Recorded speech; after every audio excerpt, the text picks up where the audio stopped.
மனித கழிவகற்றலுடன் தொடர்புடைய அமைப்புகள் கீழே தரப்பட்டுள்ளன. மனித கழிவகற்றலுடன் தொடர்புடைய அமைப்புகள். அப்ப 2 பகுதிகள் தரப்பட்டிருக்கு. முதலாவது பகுதியிட தொழிற்பாட்டு அலகுதான் 2வது பகுதி. சரியா? பி என்ற பகுதியின் தொழிற்பாட்டு அலகு, சிறுநீரகத்தின் தொழிற்பாட்டு அலகுதான் 2வது பகுதி. அப்ப நாங்க பார்ப்போம். முதலாவது கேள்வி, உரு 2 இனம் காண்க.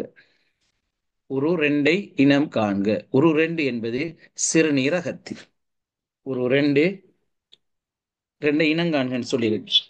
உரு 2 சிறுநீரகத்தி. அப்பா அப்படி சுத்துக்கா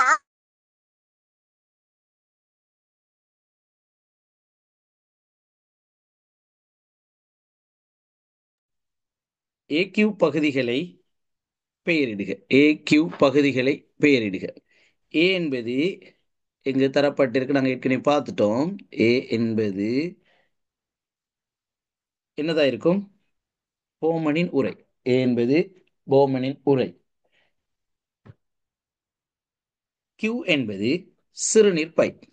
கியூ என்பது சிறுநீர்ப்பை. பி என்பது சிறுநீரகம், கியூ என்பது சிறுநீர்ப்பை. அவை ஏயும் பி கியூவும் இதுல ஒன்று கேட்டிருக்காங்க, தொடர்பு இல்லாம. சரியா? அப்ப ஏ என்பது போமனின் உரை, கியூ என்பது சிறுநீர்ப்பை. சிறுநீர் உற்பத்தியில் உயர் வடிகட்டல் நடைபெறும் பகுதி எது? உயர் வடிகட்டல். அப்ப சிறுநீர் உற்பத்தியிட 3 முறைகள் இருக்கு, படிமுறைகள். அதுல ஒன்றுதான் உயர் வடிகட்டல். அப்ப அந்த உயர் வடிகட்டல் நிகழும் பகுதி ஏதென்று கேட்டிருக்கு. சரியா? உயர் வடிகட்டல் நிகழும் பகுதி. அப்ப நாங்க ஏற்கனவே படிச்சிட்டோம். அதாவது சிறுநீர் உற்பத்தி செயன்முறையிட 3 பகுதிகள்: உயர் வடிகட்டல், தேர்வக துறிஞ்சல், சுரத்தல். அப்ப உயர் வடிகட்டல் நிகழும் பகுதி தான் உங்களுக்கு காட்டப்பட்டிருக்கு, கலன்கோள வடிசிரவம். சரி, கலன்கோளம், அதாவது போமனின் உரை. போமனின் உரைக்குள்ளதான் இந்த உயர் வடிகட்டல் நடைபெறும். அவை சிறுநீர் உற்பத்தியில் உயர் வடிகட்டல் நடைபெறும் பகுதி எதுன்னு கேட்டால் போமனின் உரை. அடுத்த கேள்வி நாங்க பார்ப்போம். பகுதி ஈயில் காணப்படும் குருதிக்கலன்களில் உள்ள கட்டமைப்பு வேறுபாடு. கட்டமைப்பு வேறுபாடு, அதாவது பகுதி ஈயில் காணப்படும் குருதிக்கலன் இந்த இருக்கு, பகுதி ஈ. சரியா? பகுதி ஈயில் காணப்படும் குருதிக்கலங்களின் கட்டமைப்பு வேறுபாடு. அப்ப கட்டமைப்பு வேறுபாடு நாங்க பார்த்தால் இதுல பாருங்க, உட்காவு புண்ணாடி, வெளிக்காவு புண்ணாடின்னு 2 பகுதிகள் இருக்கு. இதுல நீங்க படத்தை பார்க்கும்போது உங்களுக்கு விளங்கும், உட்காவு புண்ணாடி, வெளிக்காவு புண்ணாடி இரண்டின் விட்டங்கள் சமனாக இல்லை. சரியா? உட்காவு புண்ணாடியின் விட்டம் அதிகம், வெளிக்காவு புண்ணாடியின் விட்டம் குறைவு. பாருங்க, உயர் வடிகட்டலுக்கு அது வாய்ப்பாமே. உட்காவு புண்ணாடியின் விட்டம் அதிகம், வெளிக்காவு புண்ணாடியின் விட்டம் குறைவு. சரியா? அதுதான் பகுதி ஈயில் காணப்படும் குருதி கலன்களில் உள்ள கட்டமைப்பு வேறுபாடு இது. அப்ப இந்த கேள்வி ஒன்று வந்தா இப்படியான ஒரு கேள்வி ஒன்று வரலாம். உட்காவு புண்ணாடியின் விட்டம் அதிகம், வெளிக்காவு புண்ணாடியின் விட்டம் குறைவு. இந்த படத்துல கிட்டத்தட்ட ஒரே சைஸ்ல மாதிரி இருக்கு. ஆனால் சரியான சைஸ் நாங்க பார்த்தால் உட்காவு புண்ணாடியின் விட்டம் அதிகம், வெளிக்காவு புண்ணாடியின் விட்டம் குறைவு. நீர் தட்டுப்பாடு காரணமாக பகுதி டியில் தொழிற்படும் ஓமோன். பகுதி டி இந்த இருக்கு. சரியா? பகுதி சேர்க்கும் காரணம். பகுதி டியில் தொழிற்படும் ஓமோன், அதாவது ஓர்சீர் திடநிலை 3 விடயங்களில் மனிதர் உடலில் நிகழும். ஒன்று வெப்பநிலை சீராக்கம், அடுத்த குளுக்கோஸ் மட்டம், அடுத்த நீர் சமநிலை. அவை நீர் சமநிலையுடன் சம்பந்தப்பட்ட ஓமோன் ADH. அடுத்த கேள்விக்கு வரப்போற விட, நீர் தட்டுப்பாடு காரணமாக பகுதி டியில் தொழிற்படும் ஓமோன் ADH. பகுதி டி என்பது சேர்க்கும் கான். போதியளவு நீரை பருகாமையால் பகுதி கியூவில் படிவடையும் பதார்த்தம். பகுதி கியூ, சிறுநீர் பை. அப்ப பகுதி கியூவில் படிவடையும் பதார்த்தம் என்று சொன்னால் அது கல்சியம் ஆக்சலேட், சிறுநீரக கற்கள். போதியளவு நீரை பருகாமையால் பகுதி கியூவில் படிவடையும் பதார்த்தம். அப்ப கல்சியம் ஆக்சலேட், அதாவது சிறுநீரக கல் நான் சொல்லுவோம். சரியா? சிறுநீரக கல் தான் அது கல்சியம் ஆக்சலேட் என்று சொல்லப்படும். சிறுநீரக சிறுநீரகத்துடன் தொடர்பான நோய்களை நாங்க பார்க்கலாம். அஹ், சிறுநீரகம் அல்லது சிறுநீர் பையில் தான் இந்த கற்கள் உருவாகும். இந்த கற்கள் கல்சியம் ஒக்சலேட் பதார்த்தம் பளிங்காவதன் காரணமாகத்தான் உருவாகும். இந்த கற்களை லேசர் கதிர்களை செலுத்தி உடைத்து தூளாக்குவாங்க. இந்த தொழில்நுட்பத்தை நாங்க லித்தோரிப்சி என்று சொல்வோம்.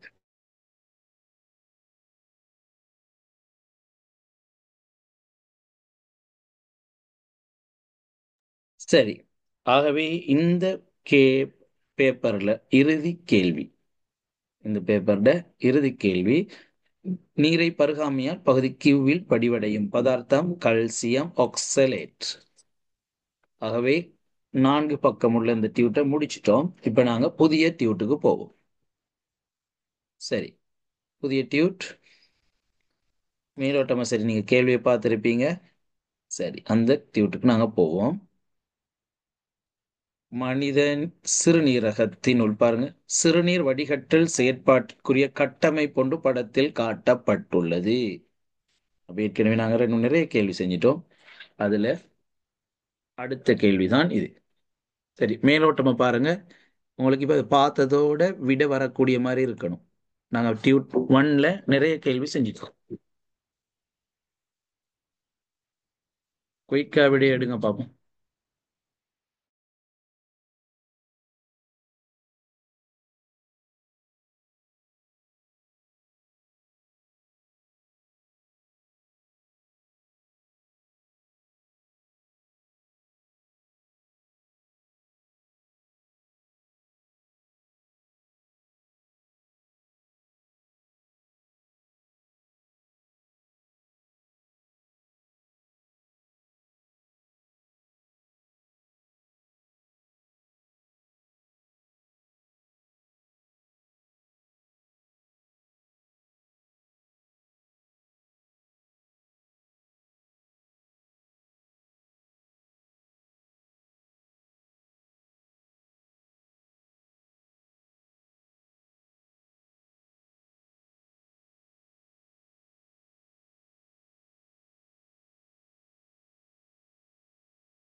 சரி, ஓகே, நாங்க பார்ப்போம் இப்ப. சிறுநீர் உற்பத்திக்குரிய அருகிலுள்ள கட்டமைப்பை எப்பெயரால் அழைக்கப்படும்? அதுதான் இந்த முறை எதிர்பார்க்கிற கேள்வி நாங்கள் நினைச்சு கொண்டிருக்கிறோம். ஆகவே இது சிறுநீர் அகத்தி. சிறுநீர் அகத்தி படத்தில் காட்டப்பட்டுள்ள கட்டமைப்பில் செயற்பாட்டின் போது ஏயினூடாக பியினுள் வடிந்து செல்லாத கூறு. இதுவும் பார்த்த கேள்விதான். ஆகவே ஏயினூடாக, அதாவது கலன்கோள வடிதிரவத்தினுள் வடிந்து செல்லாதது. ஏயினூடாக பியினுள் வடிந்து செல்லாதுண்டா கலன்கோள வடிதிரவத்தினுள் வடிந்து செல்லாத கூறுகள். அப்ப கூறுகளாக நாங்க குருதி கலங்களும் குருதி திரவ விளைய புரதத்தையும் சொல்லலாம். குருதி கலம் மற்றும் குருதி திரவ விளைய புரதம். சரியா, உயர் வடிகட்டல்ல நாங்க பார்க்கலாம் குருதி கலங்களும் குருதி திரவ விளைய புரதங்களும். சரியா, கலன்கோள வடிதிரவம் உயர் வடிகட்டல் மூலம் கலன்கோள வடிதிரவம் உருவாகும். இதுல குருதி திரவ விளைய புரதமும் போன்ற பெரிய மூலக்கூறுகளும் குருதி கலங்களும் காணப்படாது. சரியா,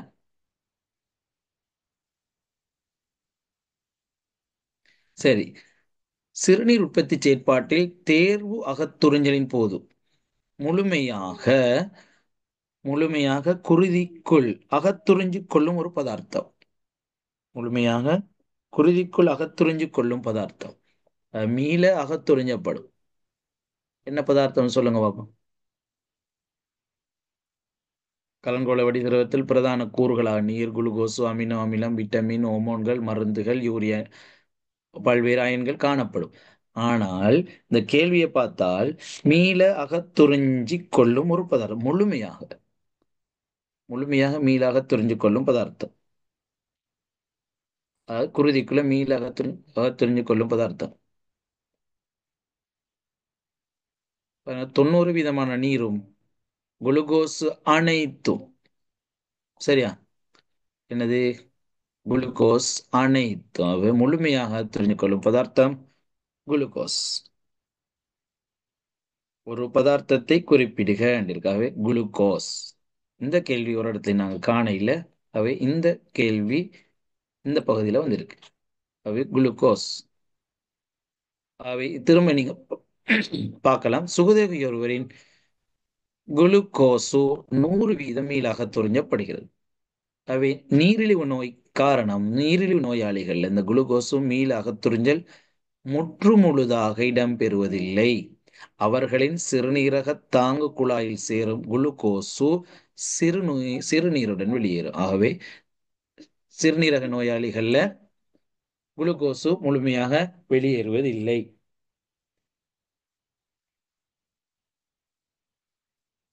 சரி, அடுத்த கேள்விக்கு நாங்க போவோம். அடுத்த கேள்வி, உற்பத்தியாகின்ற சிறுநீரின் அளவை கட்டுப்படுத்துகின்ற கபச்சுரப்பினால் சுரக்கப்படும் ஹோமோன். அப்ப ஏற்கனவே அந்த கேள்வியிலே நாங்க பார்த்தோம். அதாவது நீர் சமநிலையை கட்டுப்படுத்தும் ஹோமோன் ADH.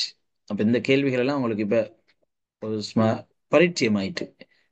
கேள்வியை பார்த்ததோட உங்களுக்கு விட வரும். சரியா?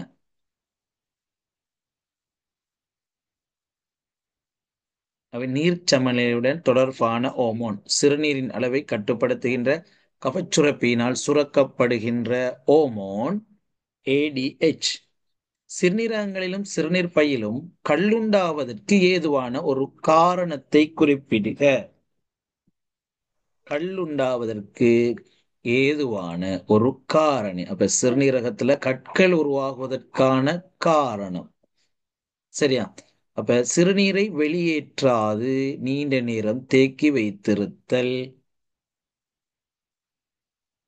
சிறுநீரை வெளியேற்றாது நீண்ட நேரம் தேக்கி வைத்திருத்தல், அல்லது அதை சொல்லலாம் சிறுநீர் கழித்தலை தாமதப்படுத்தல். இன்னொன்று சொல்லலாம் போதிய அளவு நீர் பருகாமை. போதிய அளவு நீர் பருகாமை. என புக்ல உள்ளதுபடி ஒருவர் எடுக்கும் உணவும் செல்வாக்கு செலுத்துதாம். எப்படி என்றால் அதிக அளவு உப்பு மிளகாய் உள்ள உணவுகளை அதிகம் சாப்பிடுவதும் அதற்கு ஒரு காரணமாக அமையும். சரியா? இப்ப சிறுநீர் கழிப்பதை தாமதப்படுத்தல், போதிய அளவு நீர் பருகாமை போன்றனவும் அதற்கு காரணமாக அமையும்.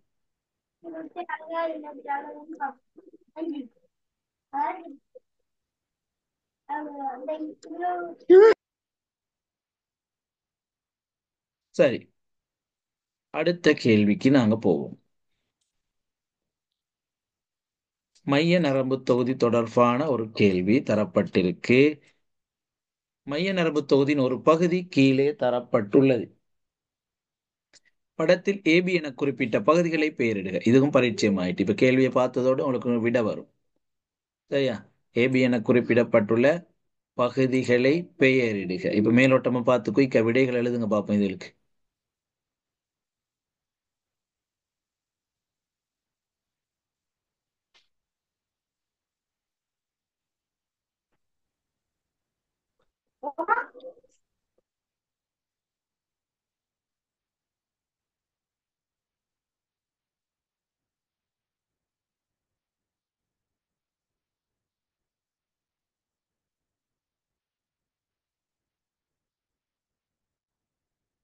சரி, நாங்க இப்ப பார்ப்போம்.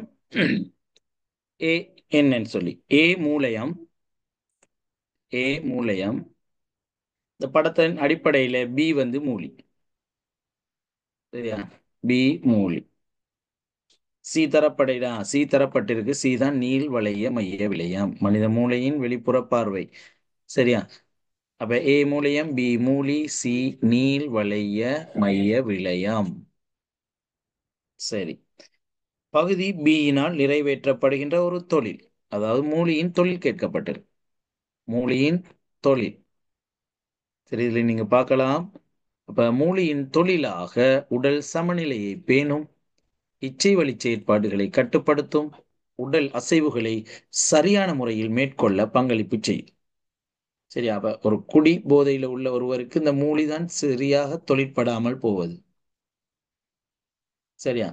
ஆகவே மூளையின் தொழில் உடல் சமநிலையை பேணும், இச்சை வழி செயற்பாடுகளை கட்டுப்படுத்தும், உடல் அசைவுகளை சரியான முறையில் மேற்கொள்ள பங்களிப்பு செய்யும். அப்ப இதுல பிரதானமான தொழில் உடல் சமநிலையை பேண. காதுலையும் ஒரு பகுதி இருக்கு எமது செவிகள்ல, ஆஹ் அதாவது அரைவட்ட கால்வாய்ன்னு சொல்லி. அப்ப அந்த பகுதியும் மூலியும் தான் மனிதன் உடலை சமநிலையாக பேண பிரதானமாக பங்களிப்பு செய்வன. சரி, அடுத்த கேள்வி நாங்க பார்த்தோன்னு சொன்னால், நரம்பு தொகுதியின் தொழிற்பாட்டு அழகு யாது? சரி, இதுக்கான விடை அனுப்புங்க பார்ப்போம். நரம்பு தொகுதியின் தொழிற்பாட்டு அழகு யாது? நரம்பு களம். நரம்புகள். நரம்பு தொகுதியின் தொழிற்பாட்டு அழகு இல்ல. சரியான விட வர இல்ல. நியூரோனா. நரம்பு தொகுதியின் தொழிற்பாட்டு அழகு. ஒரு ஆள் சரியான விட அனுப்பியிருக்கீங்க. சொல்லுங்க பார்ப்போம். பாருங்க. அப்ப நரம்பு தொகுதி பல முறை படிச்சிருப்பீங்க. தொழிற்பாட்டு அழகு நான் இப்போ ஏற்கனவே நாங்க இதுக்கு முந்தின கிளாஸ்கள்லையும் டிஸ்கஸ் பண்ணியிருக்கோம். நரம்பு தொகுதியின் தொழிற்பாட்டு அழகு புக்ல உள்ள பாயிண்ட்ஸையும் நான் உங்களுக்கு காட்டுறேன்னு நினைக்கிறேன்.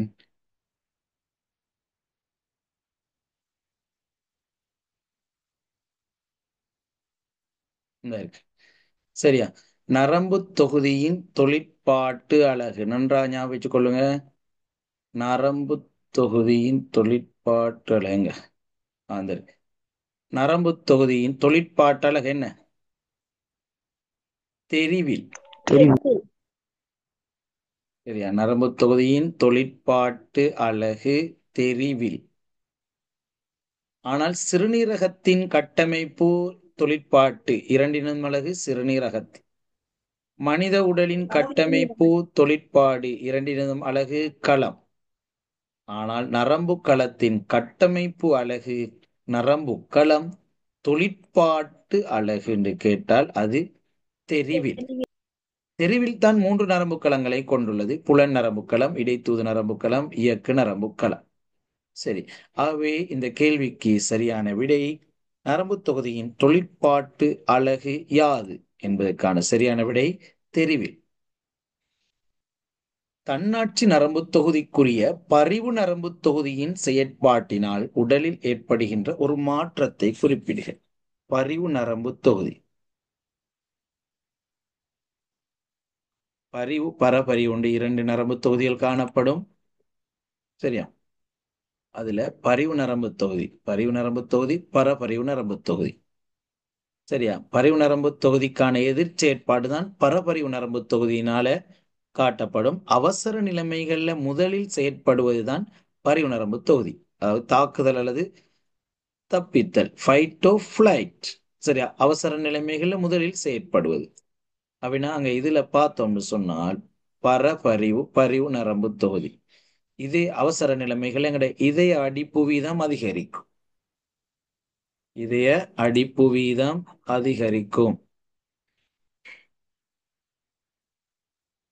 3வது ஆன்சர் கேட்டீங்க. சரியா, அப்ப இது பார்ப்போம். இதய அடி நரம்பு தொகுதியின் தொழிற்பாட்டழகா? நரம்பு தொகுதியின் தொழிற்பாட்டழகு நான் ஸ்கிரீன்ல காட்டினேன். ஸ்கிரீனை பார்க்கல நீங்க. தெரிவில். நரம்பு தொகுதியின் தொழிற்பாட்டழகு தெரிவில். இப்ப நாங்க 4வது கேள்வியும் டிஸ்கஸ் பண்றோம்.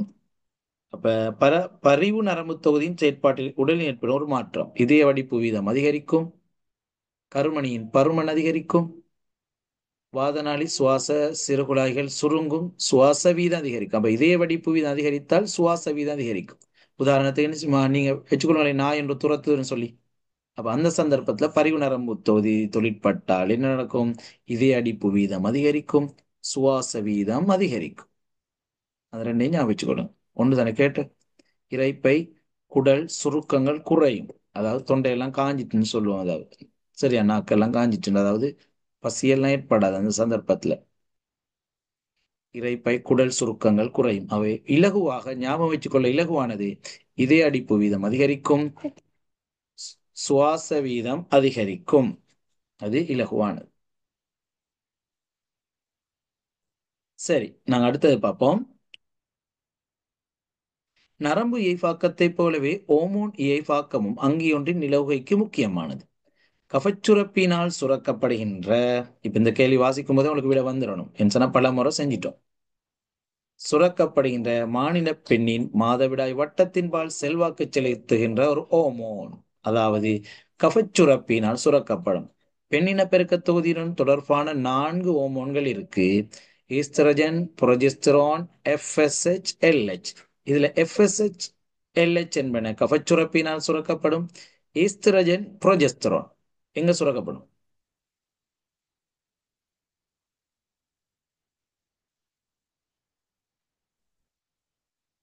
இனப்பெருக்கத்தின் மூலம். சுரக்கப்படும் இடம் ஈஸ்ட்ரஜன், புரொஜெஸ்டரான் என்பன சுரக்கப்படுவது சூலகத்தில். சரியா? சூலகத்தில் சுரக்கப்படும். சரி, ஆகவே அந்த கேள்விக்கு நாங்க விடைய அளிக்க வேண்டியது இந்த சூலகம் தான் இருக்கு. சூலகம்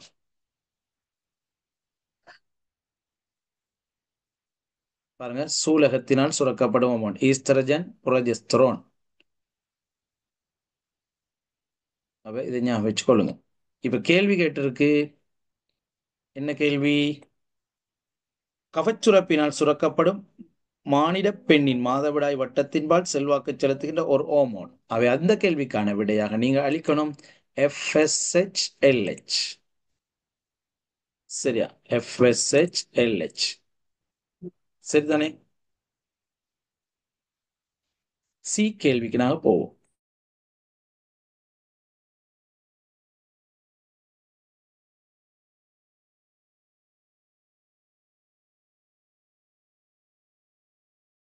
இந்த படம் ஏற்கனவே வந்திருக்கு, ஆனால் திரும்பவும் இதை போட்டிருக்காங்க. சரியா? மனித சுவாச செயற்பாட்டின் போது சிற்றறையினுள் வாயு பரிமாற்றம் நிகழுகின்ற விதம் படத்தில் காட்டப்பட்டுள்ளது. XY ஆகிய இடங்களில் உள்ள குருதியின் கட்டமைப்பில் காணப்படுகின்ற பிரதான வேறுபாடு. எக்ஸினூடாக வருகுது, வையினூடாக போகுது. பிரதான வேறுபாடு. இந்த கேள்வி எனக்கு ஏற்கனவே கேட்ட மாதிரி ஒரு ஞாபகம். சரியா? இதே கேள்வி சொல்லுங்க பாப்போம். சுவாச தொகுதியில நீங்க பார்க்கலாம்.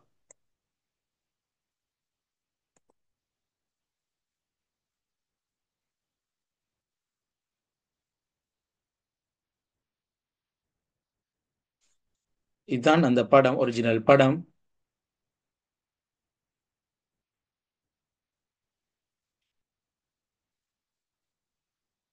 அப்ப எக்ஸினூடாக வரும்போது ஒட்சிசனுடன் சேருது, வையினூடாக செல்லும் போது அங்க ஒட்சிசன் குறையுது. சரியா? ஒட்சிசன் குறையுது. சரி, ஆகவே அதுக்கான விடை. சரியா? அதுக்கான விடையை நாங்க பார்ப்போம். XY ஆகிய இடங்களில் குருதியின் கட்டமைப்பில் காணப்படுகின்ற பிரதான வேறுபாடு ஒன்று. எக்ஸில் ஒட்சிசன் செறிவு குறைவு. எக்ஸில் ஒட்சிசன் செறிவு குறைவு. எக்ஸ் இந்த வரும்போது ஒட்சிசன் இல்லை, அப்ப இடையில தான் ஆக்சிஜன் கலக்கப்படுது. அப்ப எக்ஸில் ஒட்சிசன் செறிவு குறைவு, வையில் ஒட்சிசன் செறிவு அதிகம். பாருங்க, கலர் சிவப்பாயிட்டு வையில. இப்ப சிவப்பாகுதுன்னு சொன்னா ஒட்சிசன் செறிவு இருக்கு. இந்த எக்ஸ்ல நீல கலர்ல இருக்கு. நீல நிறத்துல இருந்தால் இந்த இப்படி வருது. நீல நிறத்துல இருந்தால் ஒட்சிசன் செறிவு குறைவு, அதாவது CO2 செறிவு அதிகம். இப்படி வெளியேறும் போது CO2 எல்லாம் உங்க பெய்த்து உள்ளுக்கு பெய்த்து. சரியா? சுவாச மேற்பரப்புக்கு போகுது, உள்ள போகுது, கார்பன் டை ஆக்சைடு பரவுது. ஆகவே வெளியேறும் போது கார்பன் டை ஆக்சைடு எல்லாம் விடுவிக்கப்படுவதனால வையில் ஒட்சிசன் செறிவு அதிகம், அதாவது CO2 செறிவு குறைவு.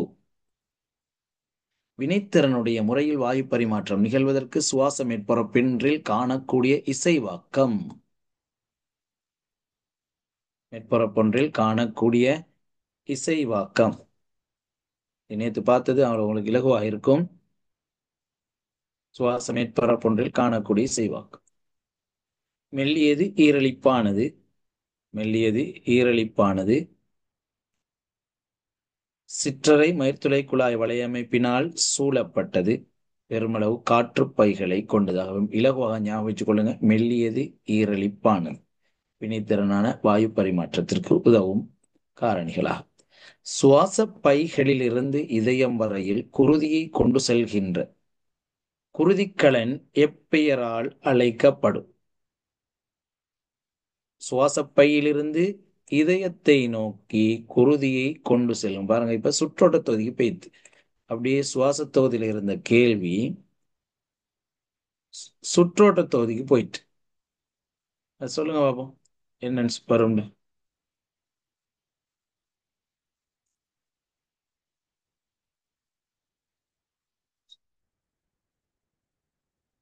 சுவாசப்பை, நாளம். சரியா? கேள்வி என்ன? சுவாச பைகளிலிருந்து இதயம் வரையில் குருதியை கொண்டு செல்கின்ற குருதிக்கலன் சுவாச பைகளிலிருந்து, அப்ப இதயத்தை நோக்கி வாரது பாருங்க. இந்த இதயத்தை நோக்கி வருகின்ற குருதிக்கலம் சுவாச பைகளிலிருந்து இங்கால தான் வரும். இப்படி வருது. ஒட்சிசன் ஏற்றப்பட்ட குருதி வரும் சுவாச பையிலிருந்து. அப்ப இதயத்தை நோக்கி கொண்டு வரும் குருதிக்கலங்கள் பொதுவாக நாளங்கள் எனப்படும். இதுல பொதுவாக நாளங்கள்ல ஒட்சிசன் இறக்கப்பட்ட குருதி தான் காணப்படும். ஆனால் விதிவிலக்காக சுவாசப்பை நாளங்கள், சுவாசப்பை நாளம் மூலமாக ஒட்சிசன் ஏற்றப்பட்ட குருதி கடத்தப்படும். அதே போல சுவாசப்பை நாடி மூலம் விதிவிலக்காக ஒட்சிசன் இறக்கப்பட்ட குருதி கடத்தப்படும். சுவாசப்பை வரும்போது நாடி நாளங்கள்ல ஒட்சிசன் ஏற்றப்பட்ட இறக்கப்பட்ட விடயம் மாறும். ஆகவே இந்த கேள்விக்கான விடை சுவாசப்பை நாளங்கள் அல்லது சுவாசப்பை நாளம்.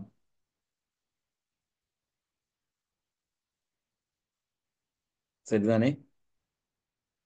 டி கேள்விக்கு நான் போவோம். வித்தியாசமாக திரும்ப 10ஆம் ஆண்டு முதலாவது பாடத்துக்கு போகுது.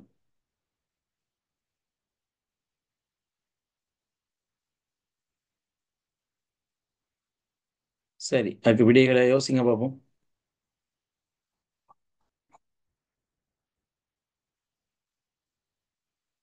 முதலாவது கேள்வி, அங்கிகள் நிகழ்கின்ற உயிர் ரசாயன செயற்பாட்டின் கதியை அதிகரிக்க செய்வதற்கு, அதாவது வேகத்தை அதிகரிப்பதற்கு, கதியை அதிகரிப்பதற்கு என்று வரும்.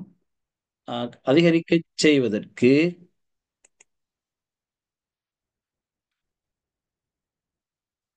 தேவையான அங்கியினால் உற்பத்தி செய்யப்படுகின்ற விசேட புரதம் நொதியங்கள் என அழைக்கப்படும். விசேட புரதங்கள் தான் நொதியம். முதலாவது கேள்வி, நொதியத்தில் காணப்படுகின்ற மூலகங்களை பெயரிடுக. அதாவது நொதியங்கள் யாவும் புரதங்கள். ஆகவே புரதத்தில் காணப்படும் மூலகங்களை குறிப்பிட்டால் அது நொதிய சரியாகிறது. அவை புரதத்தில் காணப்படும் மூலகங்கள் எவை? சொல்லுங்க பார்ப்போம். CHONS, carbon, hydrogen, oxygen, nitrogen. CHON. சிலவற்றில், இவற்றை விட கந்தகம் சில புரதங்களில் காணப்படும். கந்தகம் இந்த இருக்கு. ஆகவே பிரதானமாக நீங்க எழுத வேண்டியது CHON.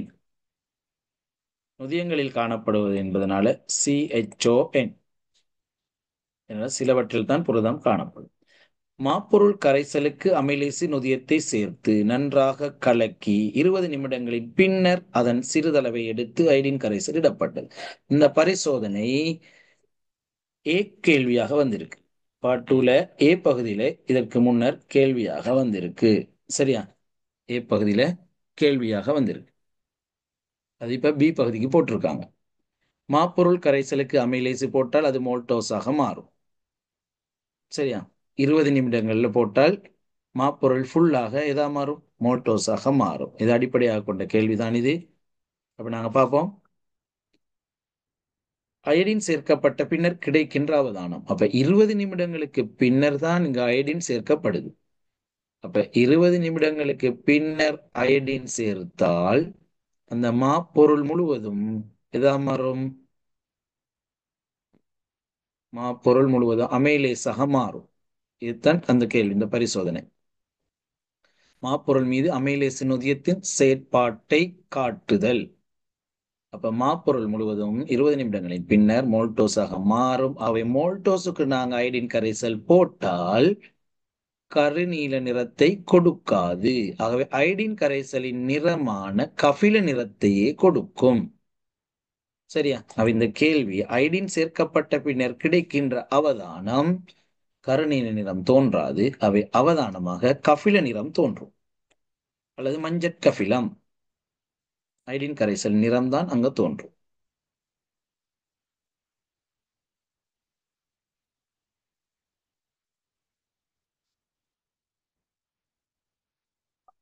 அவதானிப்பு ஏற்படுவதற்கான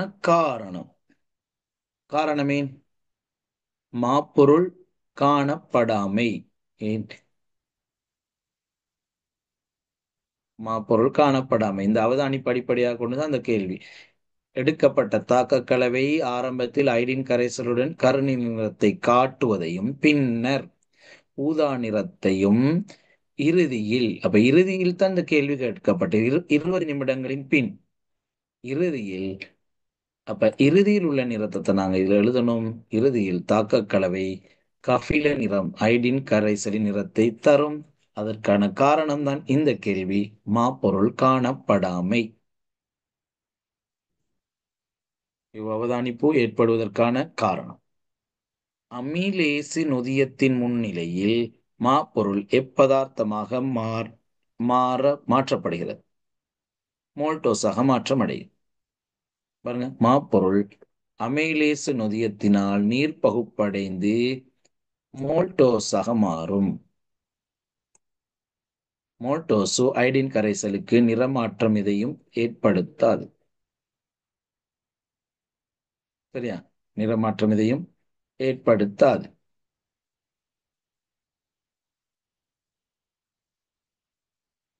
சமிபாட்டு தொகுதியில் சிறு குடலினால் உற்பத்தியாக்கப்படுகின்ற நொதியங்கள் 2. இப்ப திடீர்னு கேள்வி எங்க போய்த்து? சமிபாட்டு தொகுதிக்கு போய்த்து. சமிபாட்டு தொகுதியில் சிறு குடலினால் உற்பத்தியாக்கப்படுகின்ற நொதியங்கள். அப்ப எல்லா தொகுதியும் கவர் ஆகுது பாருங்க. சிறு குடலினால் உற்பத்தியாக்கப்படுகின்ற நொதியங்கள். சொல்லுங்க பாப்போம்.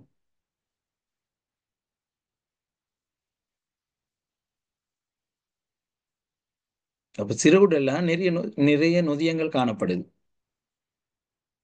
சிறுகுடல் பாருங்க. அப்ப சிறுகுடலில் உற்பத்தியாக்கப்பட்ட நொதியங்கள் 2. மோல்டேசு அரவு வந்தா பிள்ளை, மோல்டோஸ் அப்படின்னு சொன்னா பிள்ளை. மோல்டேசு சுக்குரோஸ் இல்ல சுக்குரேசு.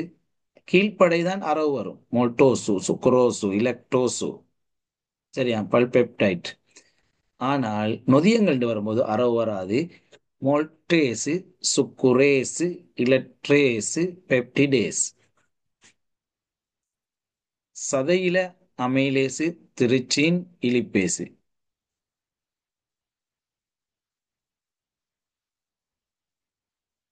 ஆகவே சதையில தான் பிரதான உயிரியல் மூலக்கூறுகள பகுதிகள் ஈற்று விளைவாக மாற்றக்கூடிய நொதியங்கள் காணப்படுது. அதாவது மாப்பொருள் கார்போஹைட்ரேட், புரதம், இலிப்பிட்டு. இது மூன்றும் சதையில உள்ள ஒமோன்களாலும் கார்போஹைட்ரேட்டின் அதாவது இருசக்கரைட்டுக்கள்.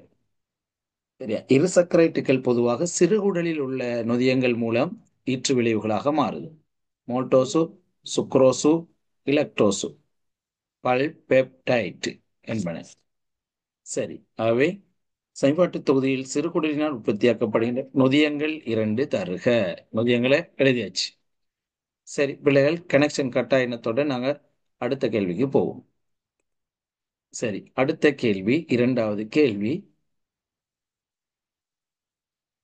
வித்து முளைக்கக்கூடிய இருவிதங்கள் கீழே படத்தில் காட்டப்பட்டுள்ளது. இது 10ஆம் ஆண்டு பார்ட் 2. இந்த கேள்விக்கு தயாராக செய்யுங்க.